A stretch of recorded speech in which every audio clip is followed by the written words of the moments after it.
राज बलि के दरबार में भिक्षा की अर्चना कर रहे हैं। क्या कहते हैं? तेरे द्वार खड़ा भगवान भगत भर दे रे झोली। तेरे द्वार खड़ा भगवान भगत भर दे रे झोली। भगत भर दे रे झोली।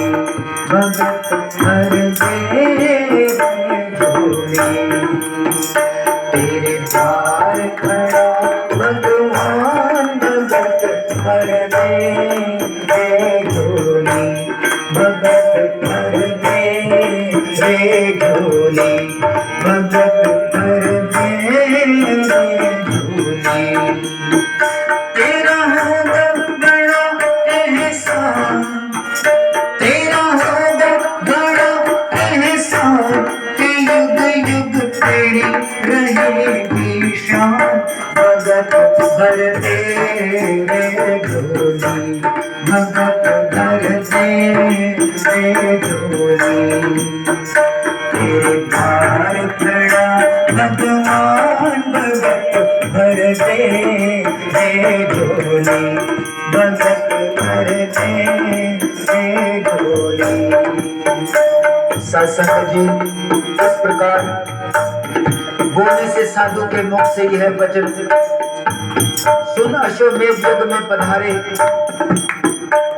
साधु संत भगवान के इस वामन रूप को देखने के लिए उसके चारों ओर इकट्ठे हो गए।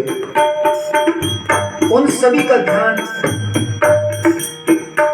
राजा बलि के द्वारा दिए हुए वस्तुएं, दान की वस्तुओं से हट गया और उस वामन भगवान के बाल रूप को देखकर साधु के रूप में जो भगवान भिक्षा के लिए वहां आए उसको देखकर मोहित होकर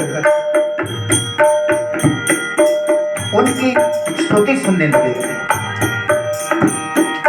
तेरे द्वार खड़ा भगवान भगत भर दे रे झोली।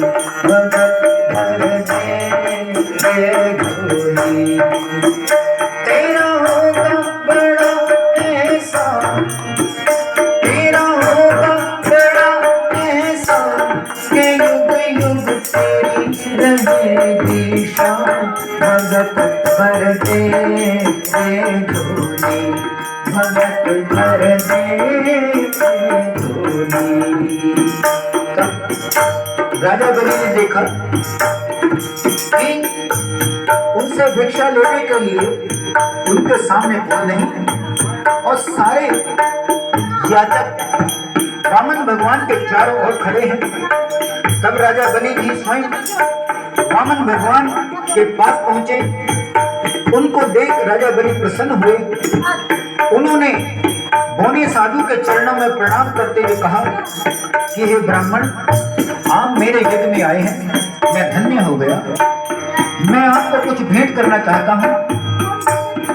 आप राजधन, भूमि, जो कुछ चाहें निसंकोच मांग लें। मुझे आपकी इच्छा पूरी करने में अत्यंत प्रसन्नता होगी। वामन भगवान बोले, हे राजन, ब्रह्मचारी को राजपाट तथा धन संपत्ति से क्या लेना देना? यदि तुम्हारी इच्छा कुछ देने की है तो कुटिया बनाने के लिए 3.5 पग भूमि देने की 3 पग भूमि मुझे दान कर दो। तब राजा बलि ने कहा, मांगा भी क्या मांगा? 3 पग भूमि।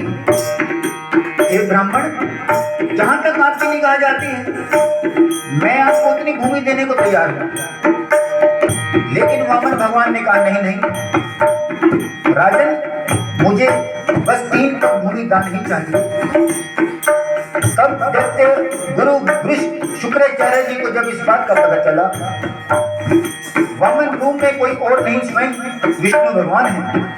उन्होंने राजा बलि को समझाया, मूर्ख, ये क्या कर रहा है? तेरे सामने स्वयं नारायण भगवान खड़े हैं, तूने इन्हें 3 पग भूमि देने का वचन दे दिया, तू अपना वचन तोड़ दे, नहीं तो इस तेरा सारा राजपाट छीन लेगा, ये सब तेरा सब कुछ लूट के ले जाएगा। राजा बलि को जब पता चला कि मेरे यज्ञ में स्वयं विष्णु भगवान याचक के रूप में पधारे हैं, तो उनकी खुशी का ठिकाना न रहा और वह मन ही मन अपने आप को भाग्यशाली समझने लगे। राजा बलि ने गुरु शुक्राचार्य से प्रार्थना की, हे गुरुदेव मुझे आशीर्वाद दें, मेरे द्वार खड़े भगवान जो सबको मनचाहा फल देने वाले हैं, वही प्रभु मेरे सामने याचक के रूप में खड़े हैं। यह तो हम हमारे दैत्य कुल के लिए गर्व का समय है। हे गुरुदेव मुझे अपना वचन पूरा करने दीजिए। नीचे दैत्य खड़े कह रहे थे ये हमें मरवाएगा, उनमें से कुछ दैत्य दांत पीस कर कह रहे थे इस बोने साधु को